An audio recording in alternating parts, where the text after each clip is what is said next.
Assalamualaikum warahmatullahi wabarakatuh. Kami dari kelompok 4 pemilihan bahan dan proses akan membahas tentang metal form dan perkenalkan kelompok kami. Pertama, nama saya Fajar Hidayatullah, NPM 1710631150078, dan teman saya. Perkenalkan, nama saya Doni Setiawan, NPM 171063111573. Ya, perkenalkan, nama saya Dwika Davasari dengan NPM 1710631150074. Ya, perkenalkan, nama saya Febrianto dengan NPM 1716311500081. Ya, perkenalkan, nama saya Habib Rabani dengan NPM 171016360085.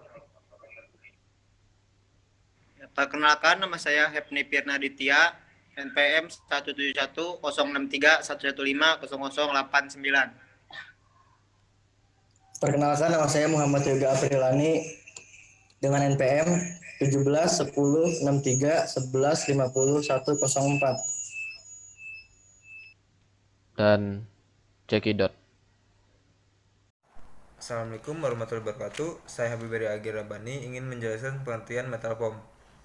Metal form adalah suatu material dengan kepadatan yang rendah, memiliki struktur yang ringan, penyerapan energi yang bagus, serta manajemen termal yang bagus. Dan dia mempunyai ciri khas, yaitu ciri khas dari material metal form adalah porositas yang tinggi. Biasanya hanya 5-25%. Volume yang merupakan logam tidak mulia. Busa yang terbuat dari logam tidak mudah terbakar dan umumnya dapat didaur ulang sebagai bahan dasar. Dan ini adalah contoh dari gambar metal form nikel dan metal form aluminium. Dan saya akan menjelaskan struktur material metal form. Yang pertama, open cell metal form. Open cell metal form ini memiliki struktur yang fleksibel. Busa logam sel terbuka juga disebut spons logam. Spons logam memiliki luas permukaan yang sangat besar, persatuan besar, dan sering dibentuk menjadi spons logam, seperti palladium hitam, spons platinum, dan nikel spons, yang biasanya dalam aplikasi open scale metal form ini digunakan untuk heat exchanger dan aerospace. Dan yang kedua, closed scale metal form, memiliki struktur yang lebih kaku dari open scale metal form. Busa sel tertutup mempertahankan ketahanan api dan potensi daur ulang busa logam lainnya, tetapi menambahkan sifat fluidasi dalam air. Pada aplikasi biasanya, closed scale metal form ini digunakan untuk helm sepeda dan bertujuan untuk menahan tegangan impact yang terjadi. Ini adalah contoh gambar dari struktur open scale metal form dan closed scale metal form. Assalamualaikum warahmatullahi wabarakatuh. Saya Dwika Davasari ingin menjelaskan tentang aplikasi penggunaan metal form yang ada di dunia. Yang pertama adalah aplikasi pada industri otomotif. Seperti yang dilihat di gambar, ini adalah aplikasi pada industri otomotif yang sering digunakan. Fungsi utama metal form pada kendaraan adalah untuk meningkatkan redaman suara, mengurangi bobot, meningkatkan penyerapan energi jika terjadi tabrakan. Contoh yang saya ambil adalah yang meningkatkan penyerapan energi jika terjadi tabrakan, yaitu pada tahun 2008 sebuah tim peneliti dari North Carolina State University yang dipimpin oleh Afsanes Reibe telah menemukan metal form yang memiliki rasio kekuatan densitas yang tinggi dari semua metal form yang ada sekarang. Tim ini telah mengkalkulasikan kecelakaan dengan memasukkan metal form komposit yang baru ditemukan ini ke dalam bumper suatu mobil yang melaju dengan kecepatan 28 mil per jam. Dan hasilnya, efek yang dirasakan oleh penumpang bila terjadi tumbukan sama seperti ketika mereka berkendara melaju dengan kecepatan 5 mil per jam. Contoh menggunakan aluminium foam sebagai crash energy absorption. Ya, yang kedua adalah aplikasi industri aerospace. Penggunaan lembaran aluminium foam atau metal foam dengan bentuk papan yang berlapis-lapis telah menggantikan penggunaan material dengan struktur honeycomb karena memiliki lebih baik dan ongkos produksi lebih murah atau lebih rendah. Contoh dari industri aerospace ini adalah pada pesawat ruang angkasa untuk bantalan alat untuk mendaratnya pesawat ruang angkasa ini dan struktur bantalan penahan beban pada satelit. Untuk aplikasi ruang angkasa ini yang digunakan adalah metal foam yang sangat ringan, yaitu magnesium lithium foam. Assalamualaikum warahmatullahi wabarakatuh. Saya Muhammad Yoga Aprilani ingin menjelaskan tentang proses manufaktur metal foam. Foaming of melt by gas injection. Pada gambar di samping, lelehan ini difoam pada langkah kedua dengan menyuntikkan gas dalam kurung udara, nitrogen, argon ke dalamnya menggunakan impeller yang berputar yang dirancang khusus atau nozzle bergetar. Ini menghasilkan gelembung gas yang sangat halus dalam pelelehan dan pendistribusian merata. Pada gambar di samping, kepadatan busa aluminium yang dihasilkan ini berkisar dari 0,069 gram per cm kubik sampai 0,54 gram per cm kubik. Ukuran pori rata-rata dari 25 mm sampai turun ke 3 mm dan dinding ketebalan dari 50 mm sampai 85 mm. Di sini selanjutnya, kepadatan kas setelah pemotongan sisi core block foam adalah antara 0,18 gram per cm kubik dan 0,24 gram per cm kubik. Dengan ukuran pori rata-rata berkisar antara 2 mm sampai 10 mm, viskositas dari aluminium cair juga dapat ditingkatkan oleh gelembung oksigen, udara, atau campuran gas lain melalui pencairan, sehingga menyebabkan pembentukan aluminium dengan menambahkan bubuk aluminium, sampah aluminium, atau scrap aluminium foam, atau dengan menggunakan logam viskositas meningkatkan aditif. Namun, penyesuaian yang tepat tampaknya cukup sulit dan memerlukan siklus suhu yang rumit dan agitasi mekanik. Assalamualaikum warahmatullahi wabarakatuh. Nama saya Hepni Pirnaditya. Di sini saya akan melanjutkan materi yang diterangkan oleh Muhammad juga. Solid gas eutectic solidification. Metode ini telah dikembangkan sejak 10 tahun yang lalu, di mana beberapa cairan logam membentuk sebuah sistem yang eutectic dengan gas hidrogen. Jika salah satu logam tersebut dilelehkan dalam sebuah atmosfer hidrogen dengan tekanan tinggi hingga 50 atom, akan menghasilkan lelehan yang homogen berisikan hidrogen. Jika suhunya diturunkan, maka lelehan tersebut akan mengalami sebuah transisi eutectic menjadi sebuah sistem heterogenus dua fasa, solid dan gas. Logam yang dipom juga bisa diproduksi dari serbuk logam. Proses produksi dimulai dengan mencampurkan serbuk logam, serbuk logam dasar, serbuk paduan, atau campuran serbuk logam dengan blowing agent yang kemudian dikompaksi. Kompaksi bisa didapatkan dengan cara menempatkan blowing agent di dalam matriks logam. Contoh dari metode kompaksi seperti yang disebutkan sebelumnya adalah kompresi uniaksial atau isotaktik, ekstruksi kawat atau pengerolan serbuk.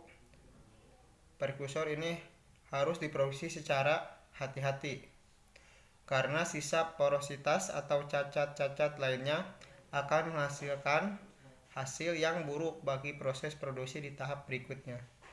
Forming of ingots containing blowing agents. Proses pelelehan dengan metode kompaksi serbuk baru-baru ini telah dimodifikasi dengan menambahkan partikel titanium hydride langsung ke dalam lelehan aluminium. Untuk menghindari polusi hidrogen lebih cepat dari waktu yang ditentukan, lelehan harus langsung didinginkan di bawah suhu leleh. Setelah dicampurkan atau blowing agent harus dipasipasi untuk mencegah melepaskan gas lebih awal sebelum proses solidifikasi. Untuk cara yang terbaru ini, serbuk TiH2 dimasukkan ke dalam siklus perlakuan panas yang akan membentuk lapisan oksida pada setiap partikel dan menunda dekomposisi. Kali ini saya akan membawakan materi yang tadi telah dijelaskan oleh rekan saya Dan materi yang saya bawakan kali ini tentang proses pengujian pada metal foam. Dalam dunia industri, proses pengujian pada metal foam sebenarnya sudah banyak model dan caranya. Tapi kali ini saya akan membawakan 2 contoh yang biasa digunakan oleh para peneliti dalam dunia industri untuk menguji seberapa besar dari metal foam itu sendiri. Oke, untuk contoh pertama, di sini saya akan menjelaskan tentang SEM. Apa itu SEM? Yaitu Scanning Electron Microscope. SEM sendiri adalah sebuah mikroskop elektron yang didesain untuk menyelidiki permukaan dari objek solid secara langsung. SEM memiliki perbesaran 10-3 juta X, depth of field-nya 4-0,4 mm, dan resolusi sebesar 1-10 mm. Kombinasi dari perbesaran yang tinggi, depth of field yang besar, resolusi yang baik, kemampuan untuk mengetahui komposisi dan informasi kristalografi membuat SEM banyak digunakan untuk keperluan penelitian dan industri. Prinsip kerja SEM ini adalah dengan menggambarkan permukaan benda dan material dengan berkas elektron yang dipantulkan dengan energi tinggi. Permukaan material yang disinari atau terkena berkas elektron akan memantulkan kembali berkas elektron atau dinamakan berkas elektron sekunder ke segala arah. Tetapi dari semua berkas elektron yang dipantulkan terdapat satu berkas elektron yang dipantulkan dengan intensitas tertinggi. Detektor yang terdapat dalam SEM akan mendeteksi berkas elektron berintensitas tertinggi yang dipantulkan oleh benda dan material yang dianalisis. Selain itu juga dapat memantulkan lokasi benda elektron yang berintensitas tertinggi itu sendiri. Oke, di sini saya punya gambar prinsip kerja dari alat SEM atau Scanning Electron Microscope. Di sini kita bisa lihat ada gambar atau bagian yang diberikan warna hijau yang bisa kita lihat di sini sebagai pusat kontrol, yaitu komputernya. Terus juga di sini sebagai solid, sebagai sirkuit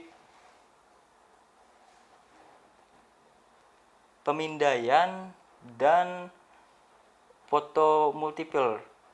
Dan di sini juga kita bisa lihat ada tembakan elektron, yang dimana elektron yang telah disetting dari komputer menembak kepada lensa kondenser dan melewati kisi juga elektron primer. Setelah itu menghasilkan elektron sekunder dan mantul sampai ke sampel, di mana sampel tadi sebelum ditembakkan oleh sinar elektron sudah diletakkan di tempat sampel.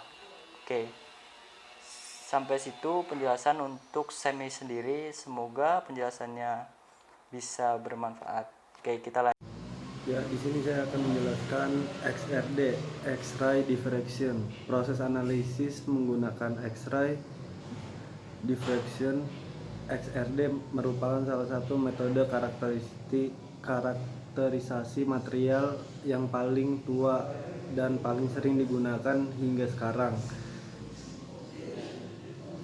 Teknik ini digunakan untuk mengidentifikasi fase kristalin dalam material dengan menentukan parameter struktur, kisi, serta untuk mendapatkan ukuran partikel.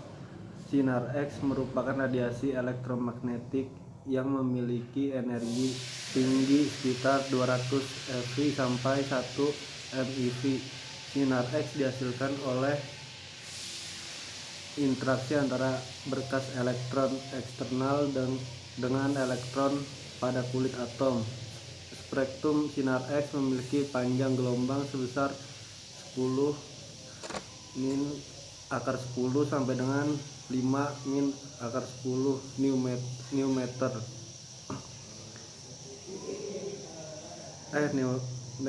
Newton meter, berfrekuensi 1017 sampai 1020 Hz dan memiliki energi 103 min 106 eV.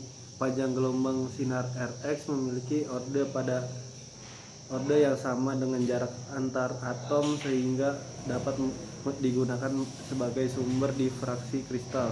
Sinar R min X dihasilkan dari tumbuhan elektron berkecepatan tinggi dengan logam sasaran.